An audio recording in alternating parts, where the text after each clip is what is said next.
Okay, ఇప్పుడు ఇంకా ఇందులోకి ఉప్పు వేసుకోవాలి. మీ టేస్ట్ కూడా ఉప్పు నేను 1.5 టీ స్పూన్ దాకా వేస్తున్నాను.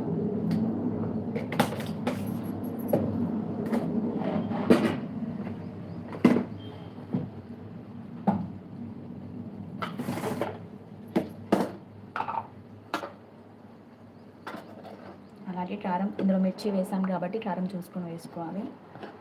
సో నేను 2 టీ స్పూన్స్ దాకా వేస్తున్నాను. 2, ఇంకో 1/2 టీ స్పూన్ వేసాం. అంతే. ఉప్పు కారం వేసిన తర్వాత బాగా కలుపుకొని కొంచెం సేపు అంటే 1 నిమిషం లేదా 2 నిమిషాలు కుక్ చేసుకోవాలి. కొత్తగా చూసే వాళ్ళు ఉంటే ప్లీజ్ ఛానల్ని సబ్స్క్రైబ్ చేసుకోండి, లైక్ చేయండి. మటన్ కీమా రెసిపీ అండి, మీరు కూడా ఒకసారి ట్రై చేయండి ఇంట్లో నేను చెప్పే ప్రాసెస్లో.